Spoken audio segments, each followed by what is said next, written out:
est dans la salle de bain, se prépare. Et donne accidentellement un coup de pied à la poubelle. Il remarque quelque chose et va voir. Quand il le prend, c'est un test de grossesse et il s'irrite quand il le voit. Il est parti en criant pour la femme. Il demande ce que cela signifie. Elle ne sait pas quoi dire.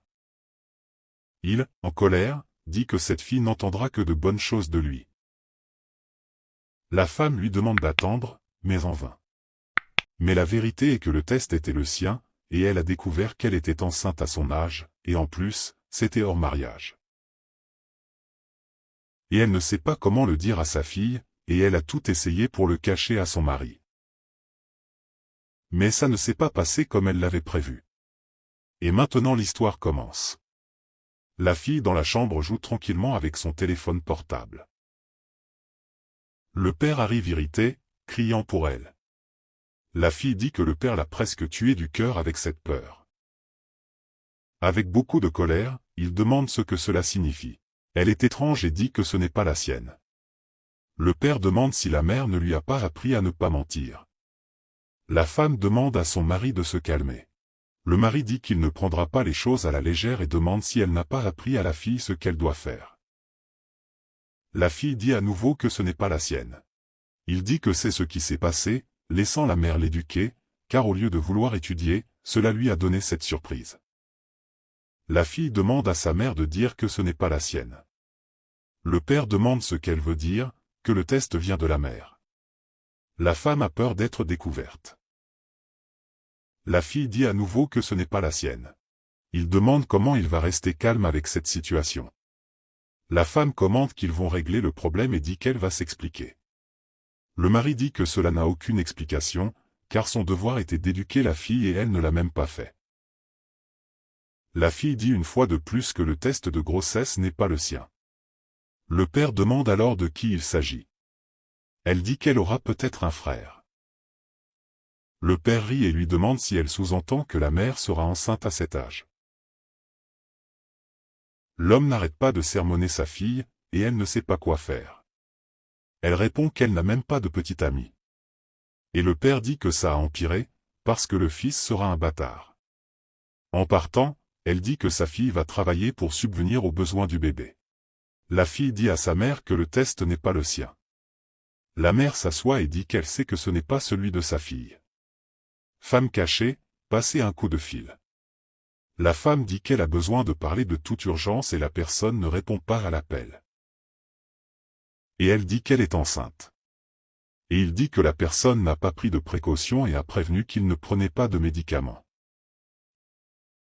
Et dit de rappeler d'urgence. Le mari l'appelle. Elle éteint le téléphone et a peur, et dit qu'elle est en route. La fille dit qu'elle ne peut plus supporter cette situation, car son père ne la traite que mal. Elle demande de la patience, car elle parlera à son père. La fille lui demande de parler rapidement. La femme demande du calme, car le père est tout aussi nerveux. La fille dit qu'elle renonce à lui parler et dit au revoir à sa mère, car elle va à l'école. La mère part. Puis elle prend une profonde inspiration, car elle est dans une impasse avec toute cette situation. Elle voit le garçon et va automatiquement vers lui. Elle demande pourquoi il ne répond pas à ses appels. Le garçon dit qu'il a été très occupé et demande ce qu'elle veut. Elle tire avec colère vers le coin. Il veut savoir ce qui s'est passé. Elle dit au garçon qu'elle est enceinte. Il dit qu'il l'a empêchée, et comment c'est arrivé. Elle dit qu'elle est enceinte et qu'elle ne sait même pas quoi faire, car son mari ne peut plus avoir d'enfant. Le garçon dit que c'est son problème, car quand il sort avec la mère d'un de ses élèves, c'est juste pour s'amuser. Le garçon dit qu'il est sorti avec elle par pitié, à cause de son âge. Sa fille remarque la discussion de loin et s'approche. La femme en colère gifle le visage du garçon. Il lui dit cependant de faire demi-tour, car ce n'est pas son problème. Et dit de ne plus le chercher. La femme est désespérée. Il voit sa fille et essaie de le cacher. Mais elle a tout entendu et s'est enfuie de là. La fille est allongée dans son lit sans croire ce qu'elle a entendu. La mère arrive et dit qu'elle doit parler à sa fille. Elle demande comment la mère a fait. Elle demande pardon, disant que c'était plus fort qu'elle. La fille dit qu'elle comprend même, car son père est super arrogant avec elle.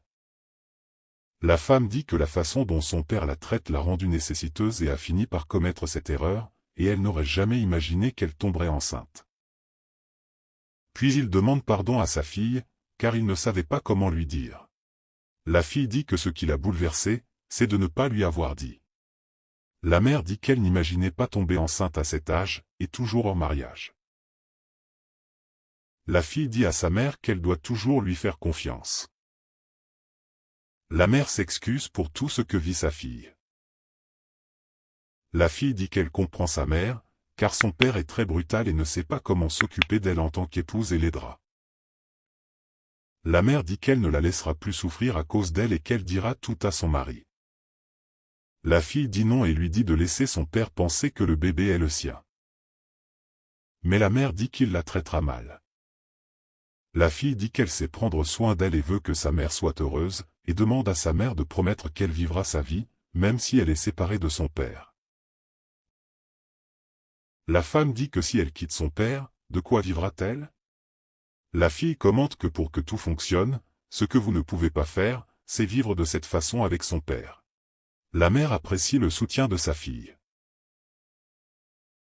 L'homme demande où est la nourriture pour la femme parce qu'il a faim. Elle dit que ça se prépare dans un moment. L'homme dit qu'il ne sait pas trop ce qu'elle fait dans la cuisine. Elle dit qu'elle doit faire plusieurs choses, nettoyer la maison, cuisiner, laver les vêtements, entre autres. La fille dit à son père, si elle pense que c'est facile, pourquoi il ne se lève pas et ne va pas le faire? Le père dit que la fille est très maltraitée. La fille dit que le père ne sait que maltraiter la mère. Le père lui dit de le respecter, car depuis qu'elle est enceinte, elle est maltraitée. L'homme dit que c'est sa faute, qu'il n'a pas su éduquer la fille, et maintenant elle est impolie, et ne sait que lui répondre, et insulte la fille. Mais la fille se lève et demande à son père le respect. L'homme se lève furieux et lui dit de se taire qu'il est son père. La fille dit que le père doit apprendre à respecter la mère. L'homme dit que c'est le moindre, parce que c'est lui qui met de la nourriture sur la table, et si ce n'est pas bon, ils s'en vont. La fille dit que c'est exactement ce qu'elle va faire. L'homme se met en colère, dit qu'il se fiche qu'elle soit enceinte et la gifle. La femme dit à l'homme de se calmer, car il ne peut pas faire cela. Mais il dit qu'il aurait dû le faire il y a longtemps. Et la confusion commence à se produire. La jeune fille demande à être libérée. La femme lui dit de libérer la fille. L'homme dit qu'elle veut maintenant défendre la fille, après qu'elle leur ait fait tout cela.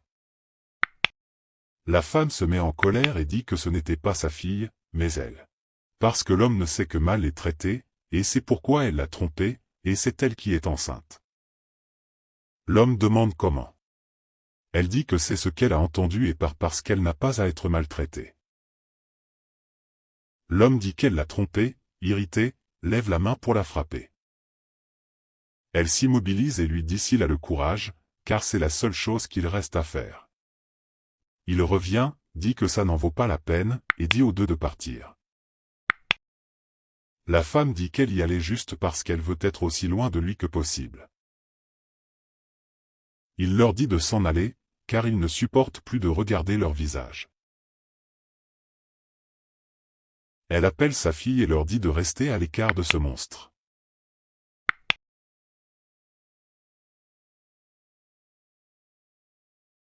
Morale de l'histoire, après tant de souffrance, elle a réussi à éliminer de sa vie la personne qui lui a fait tant souffrir. Et maintenant, vous allez accueillir le bébé qui vous apportera beaucoup de joie.